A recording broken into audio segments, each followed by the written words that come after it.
Yo, what is up, everyone? Trevito here. Let's talk about the Tournament of Power, and let's talk about Frieza and why I believe his role in the Tournament of Power was just a setup for a future arc where he will be extremely evil again, extremely powerful again, and he will be way more relevant in that arc. And I say this because I don't think he was really that relevant in the Tournament of Power.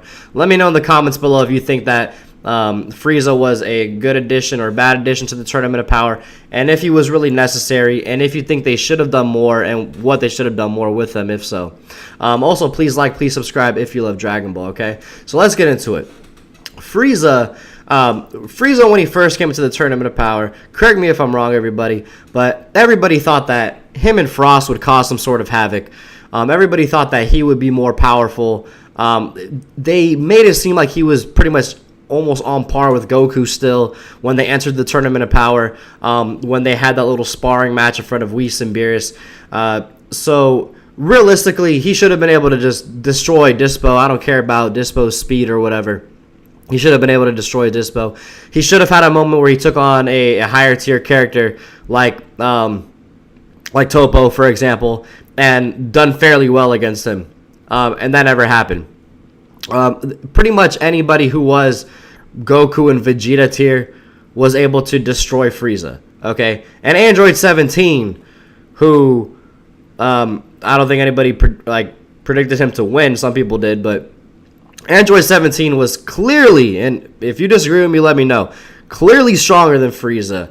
And so what was the point of keeping Frieza in there, trying to make him seem like he was as strong as Goku and Vegeta? If anything, I would have enjoyed another filler episode maybe where Android 17 was able to display more of his power, maybe sparring with Vegeta, so like fighting Piccolo again, beating him up or something right before the tournament. But anyways, so we have that. Also, too, a lot of people thought maybe Frieza would win, ironically, in a couple times. They thought Frieza would win because number one, it'd be ironic, and number two, especially towards the end of the tournament when he was just laying there out on a couple of rocks that were loose, floating up in space. People thought that maybe, okay, Jiren and Goku will get knocked out. One or two of them will get knocked out. Frieza will somehow end up becoming the person that gets the wish. It'll cause a draw. He'll win. Whatever. None of that happened.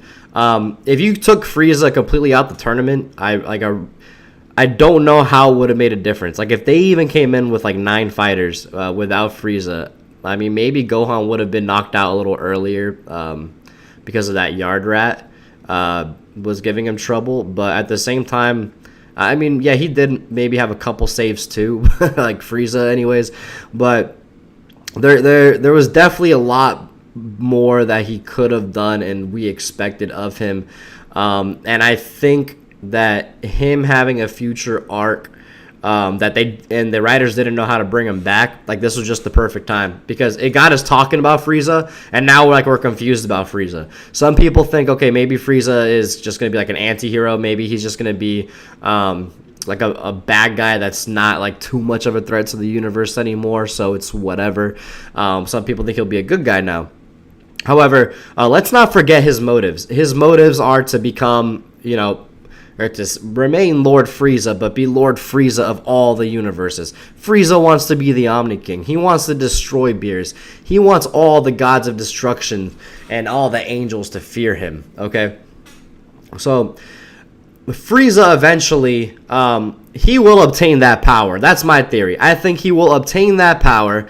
I think that this tournament was just to solely get him revived. They didn't want him to have too crazy of a role because they wanted to surprise the fans even more with the Android 17 victory and everything. Shout out to Android 17 again. He's awesome.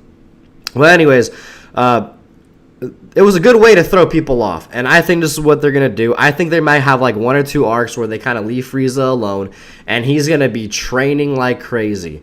If anybody can get Ultra Instinct very quickly, even quicker than Goku, it's Frieza. As we could see in 4 months of training, he could become stronger than a Super Saiyan Blue after taking years off and being, hundreds of times weaker than Super Saiyan 2 and 3 and stuff, okay? So he may come back. he may have Ultra Instinct, and he may try to take over all the universes. And I think it'd be really cool.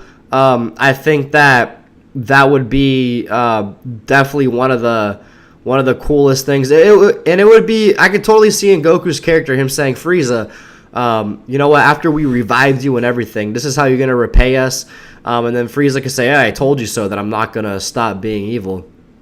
Because, you know, everybody's so confident that, you know, if Frieza acts up, we can defeat him. But I don't think that's the case. I think Frieza will get Ultra Instinct. Frieza will end up playing a role where he will probably then end up being almost like undeniably like the greatest Dragon Ball villain of all time.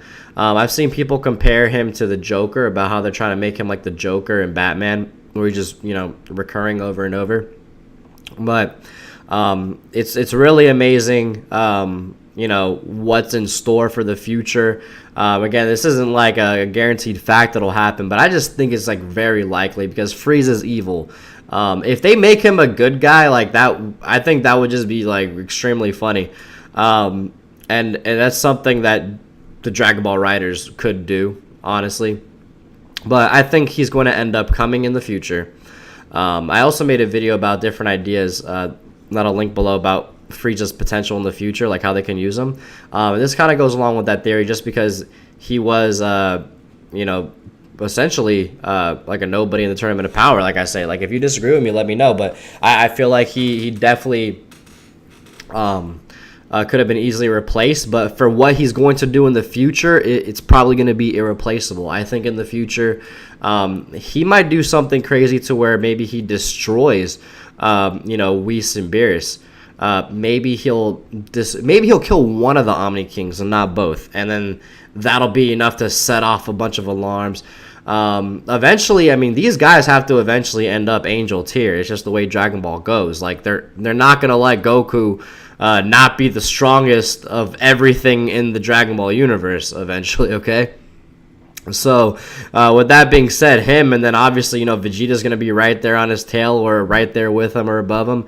And then there's going to be villains that are right there too, okay? So, I'm excited for the future. I think that's what's going to happen with Frieza. If you agree, disagree, let me know. Hope you enjoyed this video, and I can't wait to talk to you about Dragon Ball next time.